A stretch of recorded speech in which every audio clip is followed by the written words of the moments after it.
Thank you, Appian, for inviting me to share with this group. So before I start, let's kind of get to know each other a little bit. How many of you in the audience are representing a federal agency low-code program? Show of hands, please.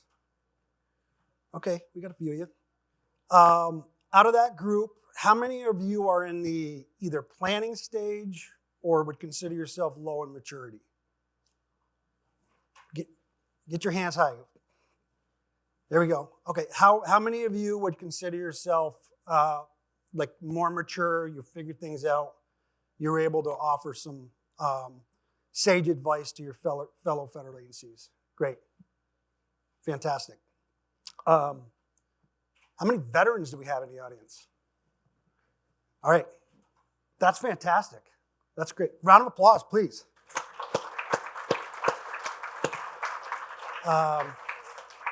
I'm a veteran myself. I sent one of my sons to serve for a few years, and my father is also a veteran and was combat wounded in Vietnam. So I have a special appreciation for the service and sacrifice that you all have. So again, thank you for what you do, and it really helps to drive me in the work that I do today. Like Jason mentioned, my name is Larry Dibble. I'm the director of the VA's low-code program, and through this role, I'm really extremely privileged to have the opportunity to lead an incredibly team, many of them are in this office, that no kidding, they work relentlessly to better serve veterans. My management team meets every day at 08:30 to synchronize on our day's priorities. We have stand-up calls twice a week to ensure that our low-code product deliveries and program maturity efforts are progressing. And we do our best to meet 3 times a year to review where we're at against our strategic priorities and to set priorities for the next quarter. In the minutes and hours between those engagements, they're really occupied with a swarm of activity to modernize the VA's legacy systems, to develop net new solutions to support emerging missions or business requirements, and to help digitally transform business operating models so the VA can better execute its mission. Those efforts to continually improve and scale our program to meet the growing demand for our products and services, they really serve as the core of our low-code Center of Excellence success. So today, again, I'm very happy to be here. I'm excited that I have the opportunity to provide you, hopefully, what is a unique perspective on how the VA is accelerating IT modernization through low code. I'm also excited to share how, through my role as a co-chair for the U.S. Federal Low Code, No Code Subcommittee of Practice, that we're doing that exact same thing to support 430 plus federal agencies and sub-agencies. So some of the most common questions that I hear from federal agencies around low-code and no-code product implementation and program implementation are, what does a low-code, no-code program or Center of Excellence look like? How does it operate, and where do I start? Does that sound like a common question many of you have that you need answered? So really, with that in mind, I have a couple of goals today. The first is for you all to leave this session with a new and detailed understanding of what a mature low-code program in government looks like and how it actually operates to drive IT modernization. And the second goal I have is I also want you to leave here with a solid grasp of the challenges that are surrounding implementing and operating a low-code program, and gain some insights into the opportunities that can help you accelerate your low-code adoption efforts. Again, so you can leverage low-code as a key component of your agency, your overall agency IT modernization strategies. So the VA uses its low-code program as a key component of its comprehensive agency IT modernization strategy. And the mission you see on this slide, it really reflects that. We drive digital transformation across the entire VA enterprise through a centralized, enterprise-level, low-code, no-code delivery model. I'm going to give you a pretty good overview of that model in a few minutes, and I really hope you find it informative. But before I do that, I want to talk to you a little bit about why the VA embarked on its journey, as I'm sure it's really going to relate to many of you and where you're at, just by the show of hands and how you answered the questions this morning. So like many federal agencies, the VA faced challenges in keeping up with the pace of technological change while simultaneously trying to meet the evolving needs of our veterans. As many of you know, legacy systems that are driven by traditional software development methods, they're often time-consuming, costly, and they can't keep up with the demand for digital services, or more importantly, probably, the demand for the digital experiences that our veterans expect. Low-code development offered the VA the speed to accelerate delivery of our digital solutions, and more importantly, it enabled us to empower our business lines to drive their own modernization efforts using the development tools, system integrators, governance, and DevOps support model that our Center of Excellence provides. And I'm not going to go too deep on this slide, but I do want to share the main takeaway. And that takeaway is that our primary digital transformation goals, they're centered around accelerating outcomes for our veterans and improving their overall digital experience. And I'd be completely remiss if I didn't talk a little bit about the mission we serve and the scope of our customer base and our overall VA operation. So as many of you in this room probably already know, the Department of Veteran Affairs is the second largest federal agency behind the Department of Defense, and my program is privileged to be able to support more than 18 million veterans and more than 400,000 employees through our products and services. We're able to support some incredible missions. Missions such as delivering healthcare services to veterans both virtually and in person across 1,700 facilities, which comprises the largest integrated healthcare system in the United States. We're also able to support the VA in administering more than $189 billion in non-medical benefits. Benefits such as disability and compensation benefits, homeless benefits, home loan guarantee benefits, veteran readjustment and employment benefits, education benefits, and many, many more. $189 billion buys a lot of benefits.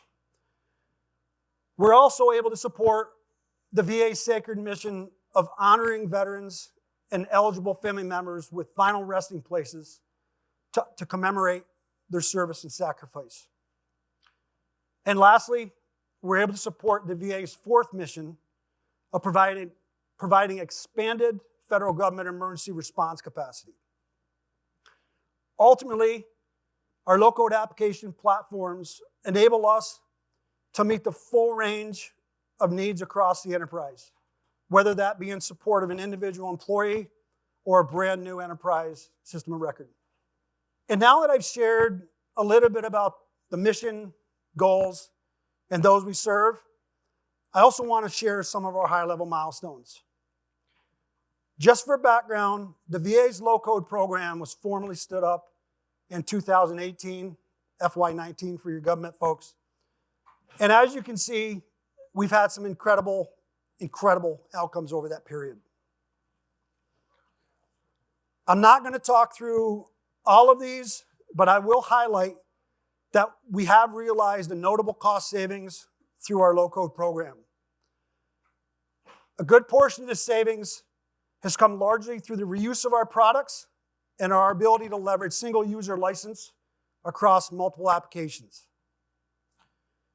We've also experienced tremendous demand and growth over our 5-year evolution.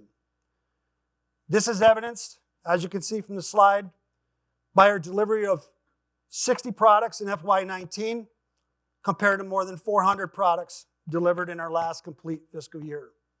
And these numbers don't include the tens of thousands of smaller citizen-developed products. And before we leave this slide, I also want to point out one more detail on that second bullet regards to growth. And that's our year-over-year demand for our low-code, no-code products. As you can see, the demand for our solutions has more than doubled from FY22 to FY23. And every indication we have at this point is that trend is going to continue, if not accelerate even faster. And I think everyone in this room, you're very aware that there are numerous benefits of leveraging low-code. I do want to highlight a couple of these that I have found especially impactful. And the first one is speed. Our low-code platforms have given us the ability to develop and deploy applications in a fraction of the time that it would have taken with traditional coding methods. And the bottom line is that speed allows us to be significantly more responsive to our customers. The second benefit I want to highlight that I think is often overlooked, as a matter of fact, is that low-code enables greater collaboration between IT and a business team you're supporting. Non-technical business teams can now drive their own modernization efforts and contribute more in the application development process. And what is the result of that? It leads to better solutions. So despite the clear benefits that you've just seen, I think we all also recognize that there are many challenges that we all need to overcome in implementing and scaling our low-code programs. These challenges are really what delays low-code adoption, and especially low-code delivery at scale.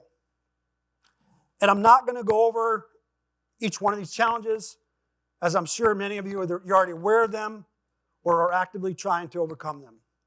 What I do want to point out is that federal agencies, we're all at various levels of maturity with our low-code implementations, and we're all going to have to address these challenges to mature our programs and realize the true values of these capabilities over time.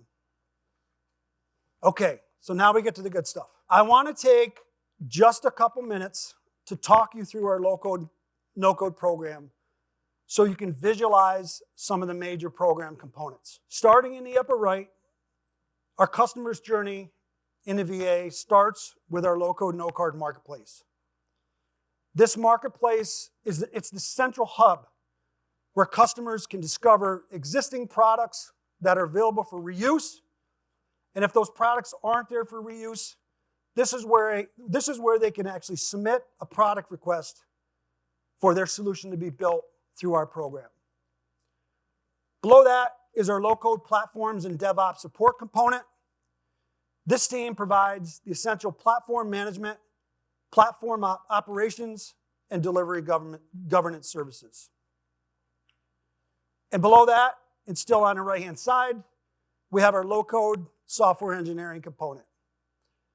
This component represents the system integrators who have those project teams that are working directly with our customers to develop their solutions. And moving over to the bottom right-hand side, we have our moving over to the bottom of the left-hand side, we have an integrations component. This is a separate center of excellence within our program that maintains, governs, and supports delivery with our integration middleware tools. Above that is our lifecycle support services component. This group provides a wide range of product support services, ranging from digital transformation planning to application management. And lastly, on the top left, our program has a citizen development component. This program empowers the average VA employee to develop and deploy their own solutions. And what I'd like to do now is walk you through our delivery model at a high level from a customer perspective. And hopefully I'm answering some of those questions that I told you up front were important to you. So after a customer submits a product request through our shared marketplace, we begin direct engagement with them. This actually starts the intake process and is where business requirements are captured and a platform selection is made. You can see the products across the top. The VA has an individual domain-specific center of excellence for each one of these. And starting from the top, working our way down through the delivery pipeline, as the product demand comes in, we'll assign a federal service manager to each one of our customers. And that service manager's primary role is to help that customer navigate our delivery and governance framework. The categories to the left, they represent the functional work streams that each product delivery must interface with. And then pointing your attention to the right side of the slide, you can see the construct, the general construct of our low-code product delivery or fusion team. The bottom line is no customer goes through our process alone. We know our process and framework better than anybody, and we can remove roadblocks to accelerate and streamline delivery. And this graphic really highlights the low-code application lifecycle. Not going to spend a lot of time on this, but I do want to illustrate the importance of building gate checks and effective governance into your delivery model. Okay, I think Jason is going to open up questions in a moment, but before we do that, I'd like to tell you a little bit about the U.S. Federal Low-Code, No-Code Subcommittee of Practice. This subcommittee falls under the U.S. Federal CIO Council framework, more specifically under the U.S. Federal Cloud and Infrastructure Committee. We formally stood up in December 2023. We've had 4 sessions since then, and we hold sessions every other month to achieve these goals that you see on the screen. And for the first time, we've got a common forum at the federal level for all 430 plus federal agencies and sub-agencies to come together regularly to share ideas, best practices, and innovative approaches related to low-code application development and delivery. Its main focus is to accelerate IT modernization, provide exceptional digital experiences, and better support our agency missions. Again, you can see the primary goals that are part of our charter. We also have a number of planned initiatives that align to each one of these goals that we've recently solidified, and we're going to talk about those next. Like I said, we have a number of planned initiatives, very aggressive vision for this community.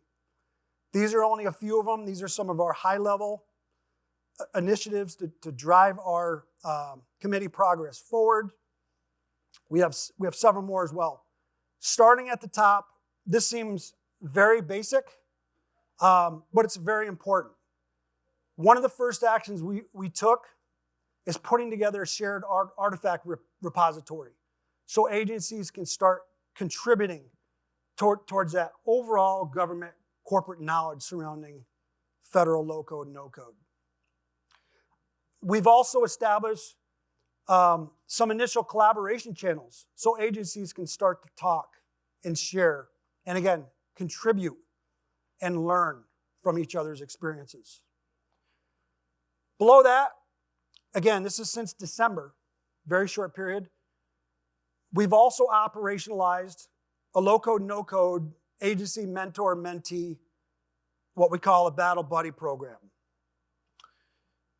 Through this program, we're allowed to connect those agencies that are lower in their program maturity with those agencies that are higher in maturity. So those that raise hands for the lower and higher maturities, we're going to connect you through that program, and I'm going to take credit for it. How's that? And it's the foundational stuff, right? We have so much talent in government We're operating siloed across these 400 plus agencies, and this gives us an opportunity to really come together. Below that, we've started developing the first ever U.S. federal low-code, no-code playbook. This playbook is going to give all of our agencies the answer to the homework before they even start. It's structured in an evolutionary format, from making your initial business case to those key decision makers that control the purse strings and make decisions. Those folks like CIOs, CFOs, et cetera. And it's really going to help them walk through the progress again in an evolutionary manner. And you all have an opportunity to help us shape that, by the way. And below that, we partner very closely with OMB, and more specifically OMB's Office of Technology Policy. And we've been chartered to directly support them in helping shape federal technology policy. And we're already doing that. Many of you are very familiar with a lot of the FedRAMP stuff that's going on, right? We're able to offer some insights from a collective federal perspective into policies like that. And then, the next one down, although this is a very ambitious and long-range initiative, we want to get to a place where we have a shared federal low-code, no-code product marketplace. We want agencies, much like we have our marketplace in the VA, we want agencies to have that same central hub where they can go and discover products that already exist for reuse, or even components used in the application development process. And like I said, we have many, many more initiatives that are aligned to our community goals. This sub-community is open and transparent. There are no secrets. We just want to move modernization forward together. For those of you that are in a position where you're operating a federal program, or if you're an industry partner that's supporting a federal program, you could all sign up for membership if you have a .gov domain by sending an email requesting membership at the email at the bottom of the slide. And I would highly encourage you to do that. We've got some folks in the audience, like Ricky Patel from FDA, who has contributed. Again, we're looking for you. Come share your success stories. Come share your challenges. Come help us progress some of these initiatives forward so we can accelerate modernization across government and better serve the public. That's really what it comes down to. Okay, and I'm going to turn it over to Jason here.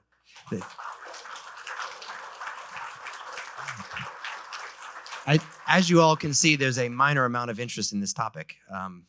Again, we probably could have put another 75, 80 chairs in here for this. So a couple of things. When Larry and I were prepping for this, there was a couple other topics that we wanted to take a little bit more informal than just doing it on the slides and kind of talk about it. I'll give you a couple of thoughts, and I know, Larry, you got to call Ricky out. I was going to call Ricky out. The FDA has also done a tremendous amount of work in this area, and what you're seeing is the level of sophistication of the governance that is being set up in these organizations is truly impressive. And I think we've got a lot of our partners in the room.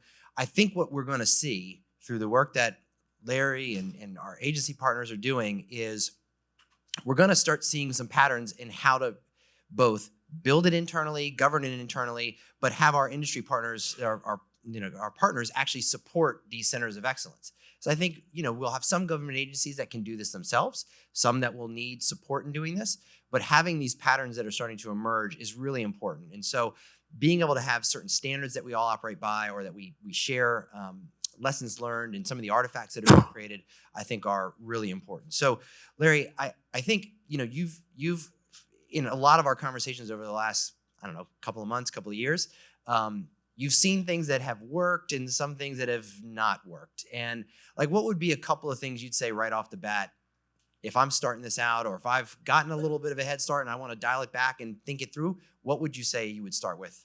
Yeah. So great question. As you know, I've got a couple backup slides. We kind of brainstorm on some of the interest areas. Um, Here are some of the areas that I really try to capture. Putting myself in the shoes of an agency that is just starting their low-code, no-code adoptions. What would I want to know, 5 years ago, right? We're highly mature. We're a multi-platform delivery model. And I'll point a couple of them out, and if you have one you want me to talk specifically about, feel free to raise your hand. But the first one I'm gonna point out is think resiliency from the start. These tools that we're using and implementing in support of our customers, they're all fantastic. They're all functional, right?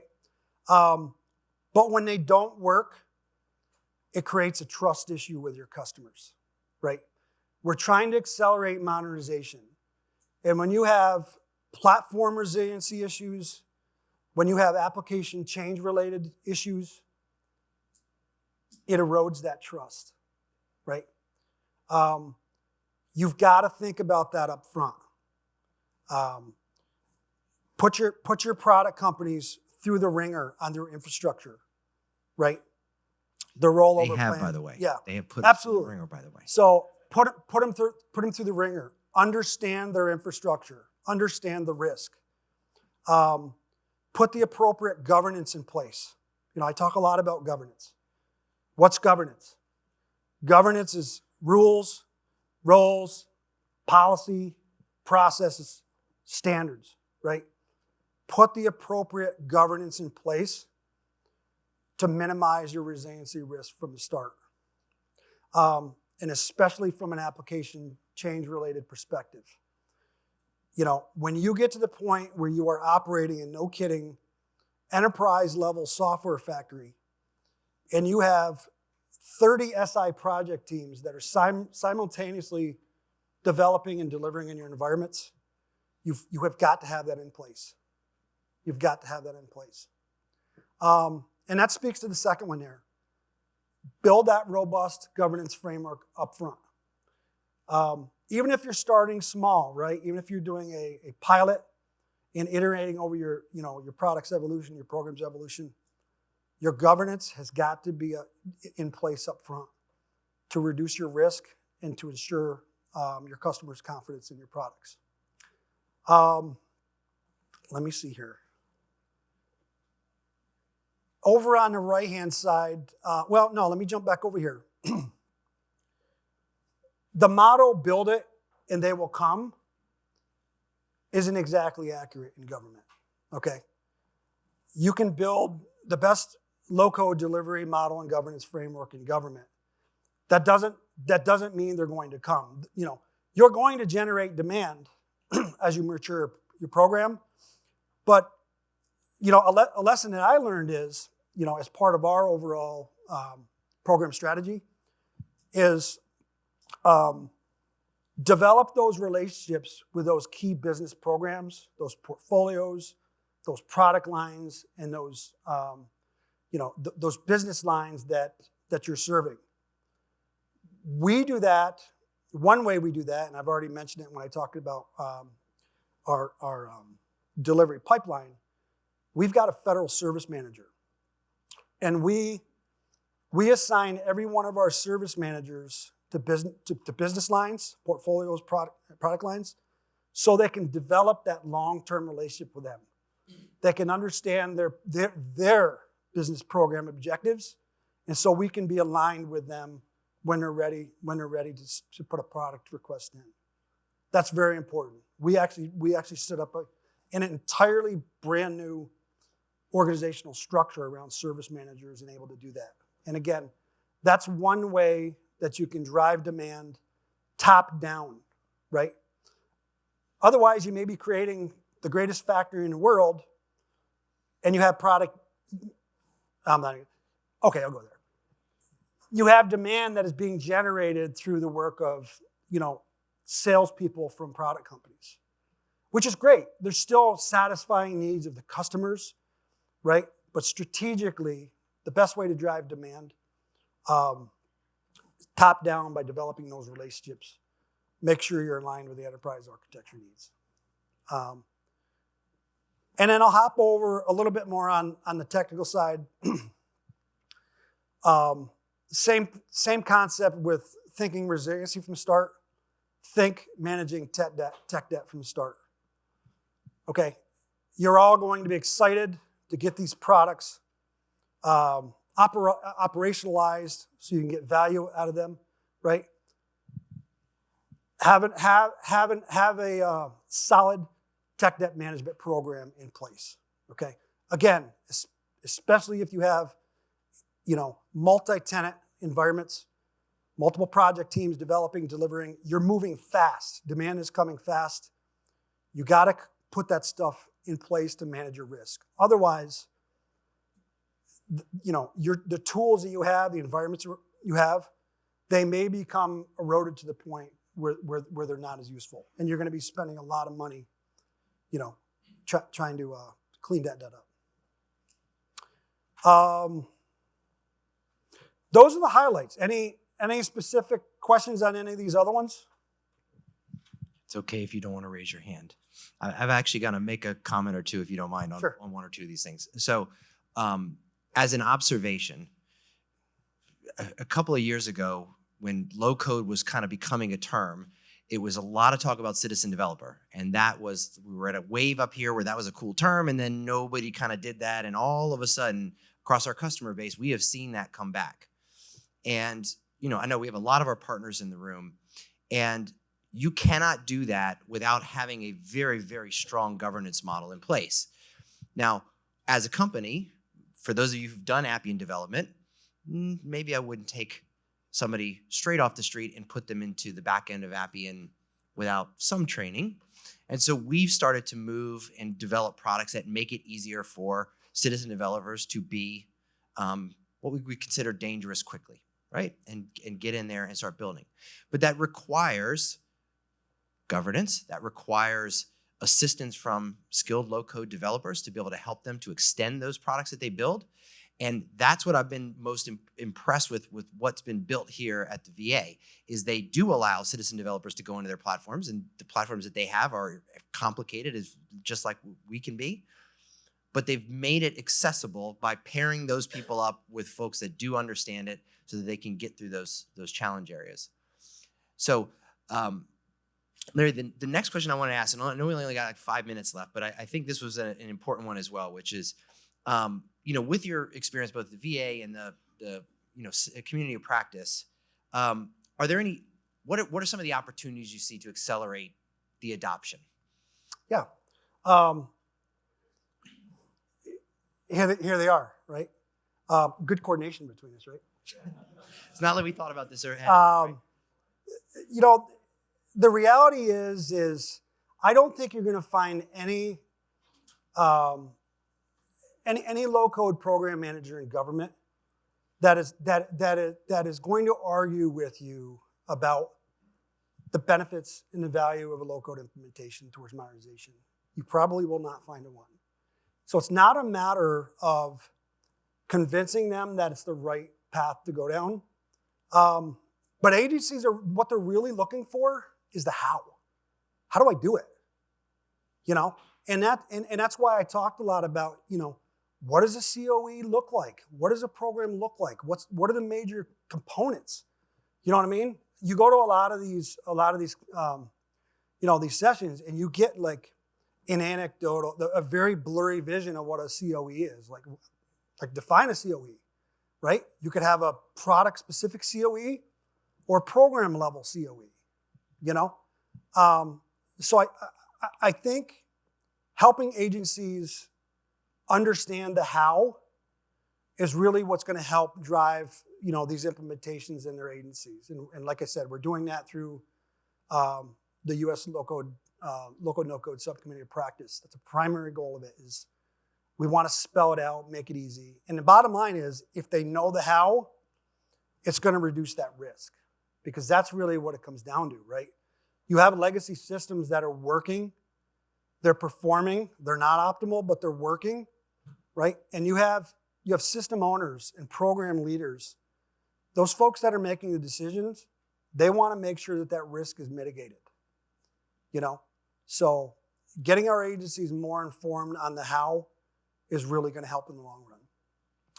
And then the last one up there is the budget, right? I mean, if you look at it in government, we don't have the same challenges that, our challenges are significantly more and probably more sophisticated than they are in private industry. And our planning program, budget execution framework really inhibits our ability to move as fast as we want to implement these things, right? And when you look at it from a high-level budget perspective, you've got a legacy system, just talk legacy systems, not net new.